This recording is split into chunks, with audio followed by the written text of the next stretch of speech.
Cambridge IELTS 5 by University of Cambridge ESOL Examinations. Published by Cambridge University Press. This recording is copyright. CD 1. Test 1. You will hear a number of different recordings and you'll have to answer questions on what you hear. There will be time for you to read the instructions and questions, and you'll have a chance to check your work. All the recordings will be played once only.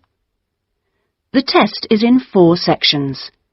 At the end of the test, you will be given 10 minutes to transfer your answers to an answer sheet. Now turn to Section 1.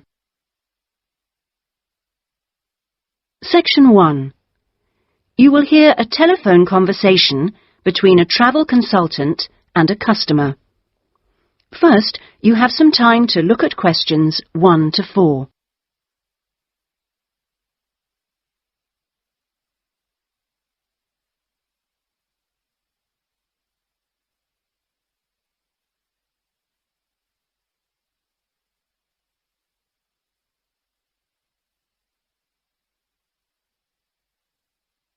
You will see that there is an example which has been done for you. On this occasion only, the conversation relating to this will be played first. Good afternoon, Dreamtime Travel. How can I help you? Oh, hello. I'm interested in the holidays you offer along the coast near here. Yes, we operate several tours up the coast. Where in particular did you want to go? Well, I like the sound of the holiday that mentioned whales. Was it whale watching? Oh, that's our whale watch experience. It's very popular, and it's based in a lovely little town with nice beaches. The holiday is called Whale Watch Experience, so Whale Watch Experience has been written on the form. Now we shall begin. You should answer the questions as you listen, because you will not hear the recording a second time. Listen carefully and answer questions 1 to 4. Good afternoon, Dreamtime Travel. How can I help you? Oh, hello. I'm interested in the holidays you offer along the coast near here. Yes, we operate several tours up the coast. Where in particular did you want to go? Well, I like the sound of the holiday that mentioned whales. Was it whale watching? Oh, that's our whale watch experience. It's very popular, and it's based in a lovely little town with nice beaches. Oh, right. And how long does it last? It's 2 days. That includes 4 hours travel time each way from here. Good. I don't want to be away any longer than that. So, is that by coach? Actually, it's by minibus. We like to keep those tours small and personal, so we don't take a whole coachload of people. In fact, we only take up to 15 people on this tour, although we do run it with just 12 or 13. Oh, right. So, do you run these tours often? Well, it depends on the time of year. Of course, in peak times, like the summer holidays, we do them every weekend, but at the moment, it's usually once a month at most. And when is the next one going? Let me see. There's one in 3 weeks' time, which is April the 18th, and then we don't have another one until June the 2nd. All right. And is April a good time to go? Pretty good, though the really good time is later in the year. I have to say, though, that the whale sighting is only one of the many things offered. Really? Yes, the hotel itself where you stay has great facilities. It's called the Palisades. The Paris what? No, it's actually the Palisades. Pallissades. It's right on the main beach there. Oh, I see. All of the rooms have nice views, and the food is really good there too. Oh, right. Before you hear the rest of the conversation, you have some time to look at questions 5 to 10.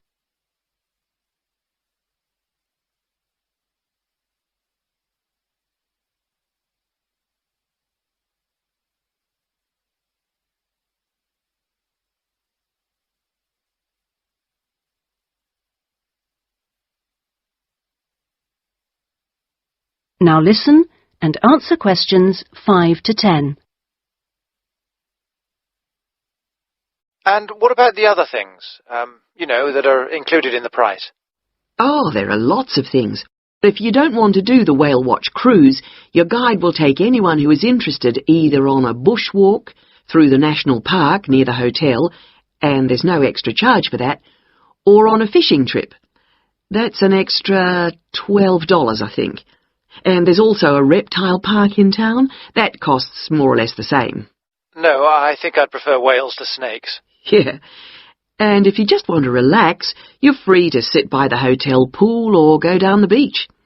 Oh, and they also have tennis courts at the hotel, but you have to pay for those by the hour.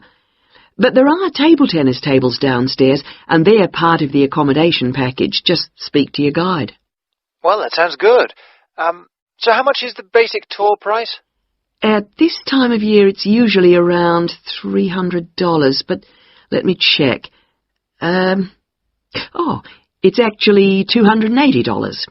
And the next tour, are there any places on that one? How many people is it for? There are 2 of us. Yes, that should be fine.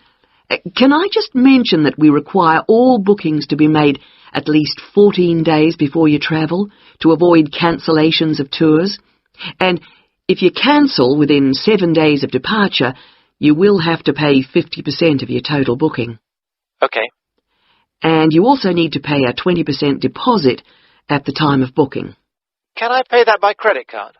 Yes, you can. All right. What I'll do is I'll talk to my partner and get back to you. Fine. So I'll make a provisional booking, shall I? 2 for the whale watch experience. Let me issue you with a customer reference number for when you call back. Do you have a pen? Yes. Okay. It's 39745T. That's T for Tango. When you call back, ask to speak to the tour manager. That's me, Tracy. Fine, I will. That is the end of section 1. You now have half a minute to check your answers.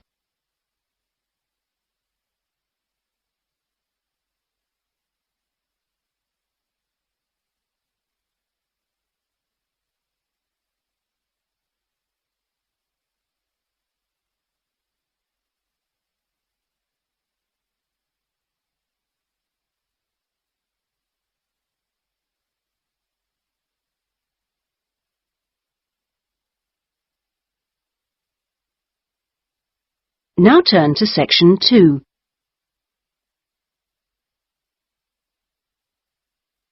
Section 2.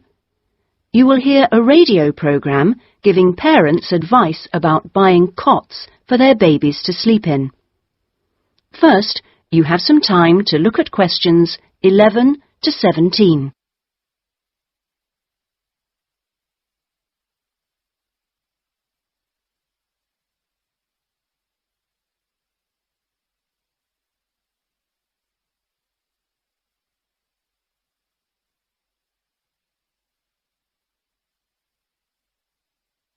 Now listen carefully and answer questions 11 to 17.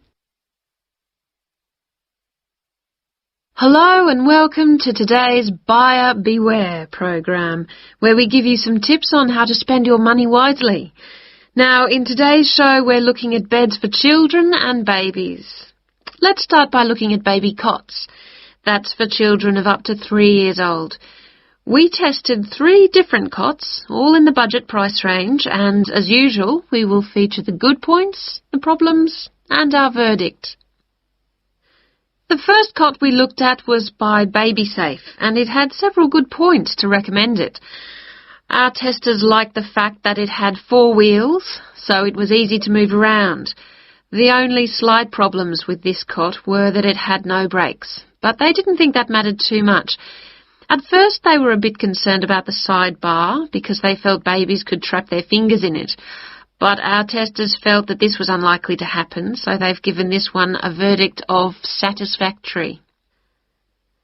The next cot was by Choice Cots, and this time our testers were pleased to find a cot which is simple to put together, unlike others we looked at.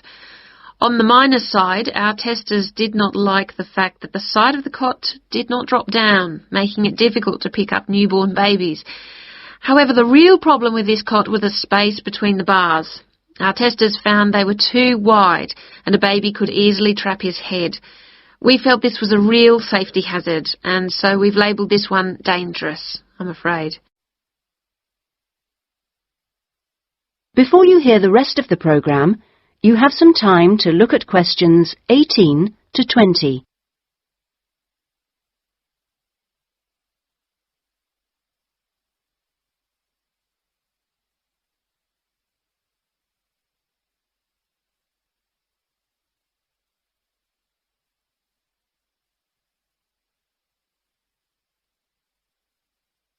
Now listen and answer questions 18 to 20. And finally, better news for the Mother's Choice cot. This cot was slightly different in that although the sidebar did not drop down, the base could be raised or lowered into two different positions, making it safe as well as convenient. The negatives for this one were quite minor. The only niggle everyone had was the fact that it has no wheels, and the only other problem anyone could find was that there were pictures, which were simply stuck on and so could easily become detached. The makers have now promised to discontinue this practice. As this cot will then be safe in every way, we have made the Mother's Choice cot our best buy. Congratulations, Mother's Choice. So what features should you look for in a baby's cot? Well, obviously, safety is a very important factor, as well as comfort and convenience. We recommend that if you are buying a cot, do make sure that any metal present is not rusted or bent in any way. You should ensure your cot has only rounded or smooth edging without any sharp edges. This is especially important for wooden cots. And now, on to beds for toddlers. That is the end of section 2. You now have half a minute to check your answers.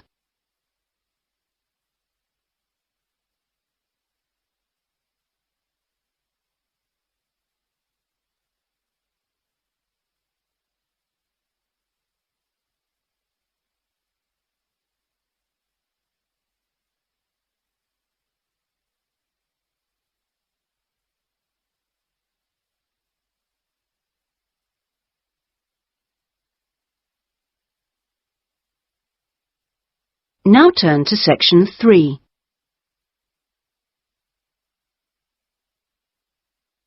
Section 3. You will hear a conversation between a student, Andrew, and a student advisor, Monica, about a diploma course. First, you have some time to look at questions 21 to 25.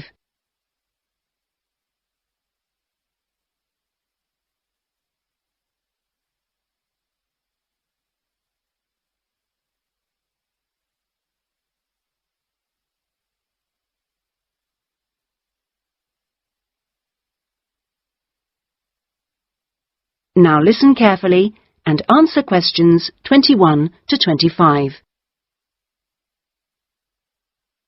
Excuse me, I was told to come here for advice about management diploma courses. You've certainly come to the right place. Hi, my name is Monica. Nice to meet you. My name is Andrew Harris. So, Andrew, have you seen our diploma course prospectus yet? Yes, I've already looked at it. In fact, I thought the information on course content was really useful. But I'm afraid I'm a bit confused by all the different ways you can do the course. Full-time intensive, part-time, and so on. Mm-hmm. Well, let's see if I can help. I think each course type has its advantages and disadvantages, so it really depends on you, your own study habits, and your financial circumstances, of course. Are you working at the moment? Yes, I've been working in the administration section of the local hospital for the last 3 years. Mm-hmm.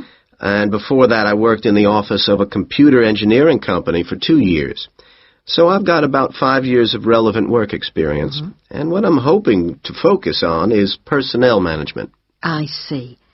And are you planning to leave your current job to study, or are you thinking about just taking a year off? I want to know what my options are, really. I don't want to quit my job or anything, and my employers are keen for me to get some more qualifications, but obviously it would be better if I could do a course without taking too much time away from work. Right. So you don't really want to do the full-time course, then? No, not really. It's also a question of finances. You see, my office have agreed to pay the cost of the course itself, but I would have to take unpaid leave if I want to study full-time, and, well, I don't think I could afford to support myself with no salary for a whole year. Okay. Well, you have two other possibilities. You could either do the part-time course, that would be over 2 years, and you wouldn't have to take any time off work, or you could do what we call a modular course. You could do that in 18 months if you wanted, or longer. It's quite flexible, and it would be up to you. So what does the part-time course involve? For that, you would join an evening class and have a lecture twice a week. Then you'd have to attend a seminar or discussion workshop 1 weekend a month. What kind of coursework would I have to do? Well, it's a mixture.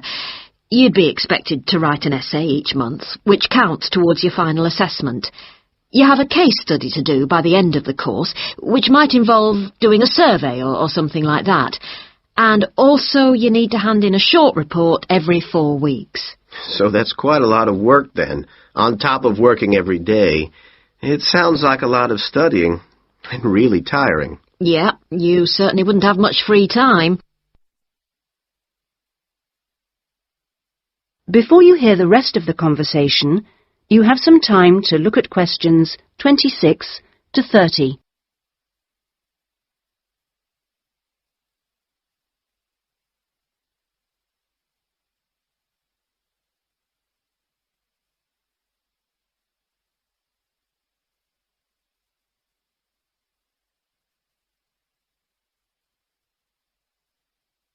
Now listen and answer questions 26 to 30.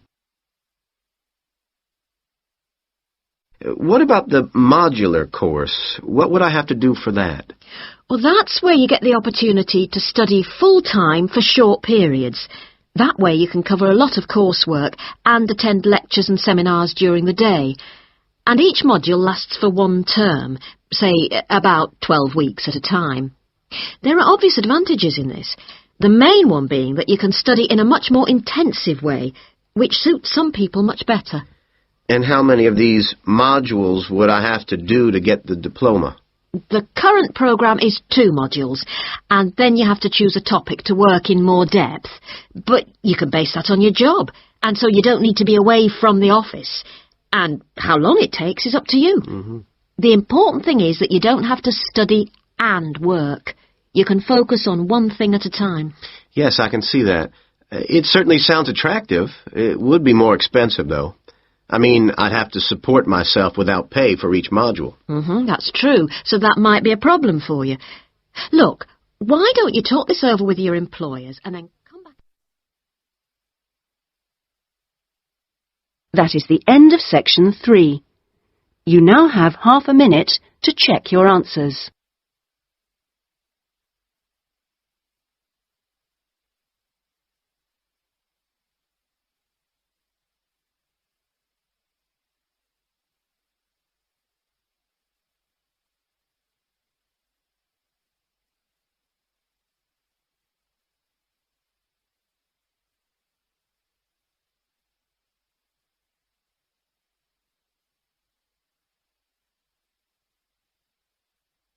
Now turn to section 4.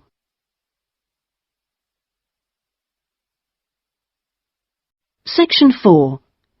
You will hear part of a lecture given by an economist about North American women's attitude to money and saving. First, you have some time to look at questions 31 to 40.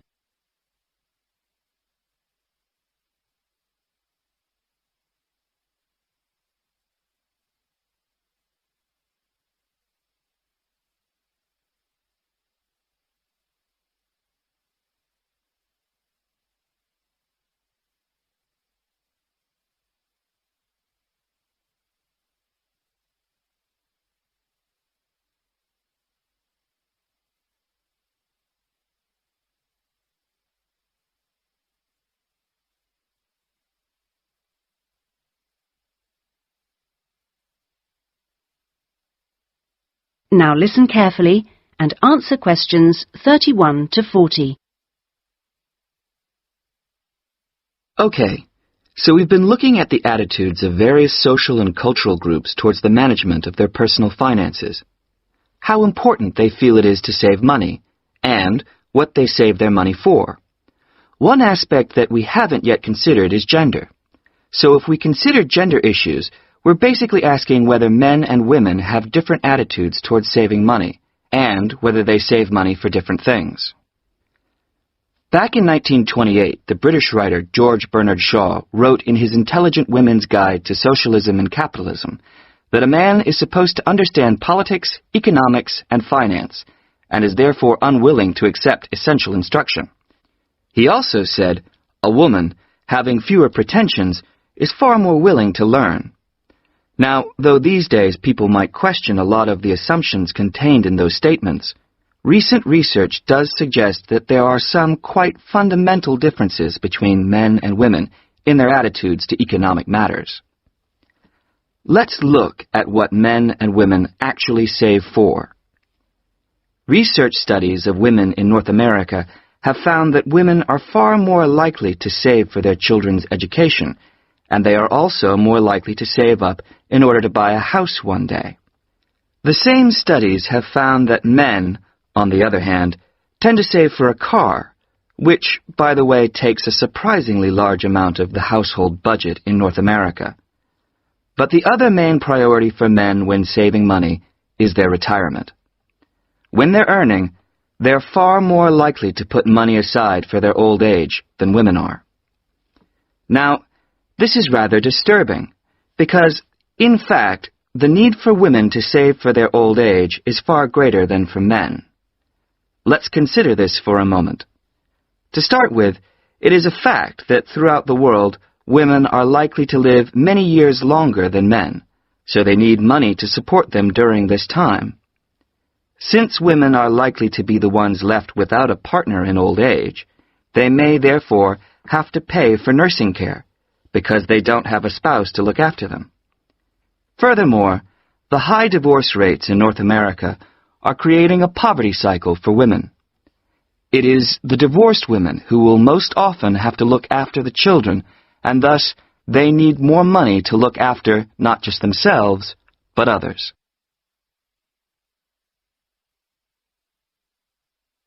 So what can be done about this situation? The population in North America is likely to contain an increasing number of elderly women. The research indicates that at present, for women, it takes a crisis to make them think about their future financial situation. But of course, this is the very worst time for anyone to make important decisions. Women today need to look ahead, think ahead, not wait until they're under pressure. Even women in their early 20s need to think about pensions, for example, and with increasing numbers of women in professional positions, there are signs that this is beginning to happen. Then research also suggests that women avoid dealing effectively with their economic situation because of a lack of confidence. The best way for them to overcome this is by getting themselves properly informed so they are less dependent on other people's advice. A number of initiatives have been set up to help them do this. This college, for example, is one of the educational institutions which offers night classes in money management, and increasing numbers of women are enrolling on such courses. Here, they can be given advice on different ways of saving. Many women are unwilling to invest in stocks and shares, for instance, but these can be extremely profitable. It is usually advised that at least 70% of a person's savings should be in low-risk investments. But for the rest, financial advisors often advise taking some well-informed risks. Initiatives such as this can give women the economic skills and knowledge they need for a comfortable, independent retirement. The increasing proportion of elderly women in the population is likely to have other economic consequences. That is the end of section 4. You now have half a minute to check your answers.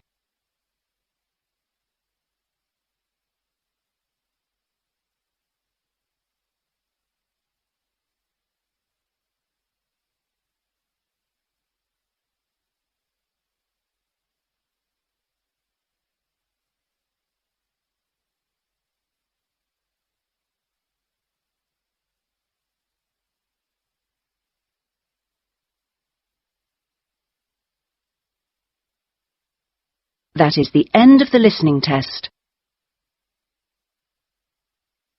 In the IELTS test, you would now have 10 minutes to transfer your answers to the listening answer sheet.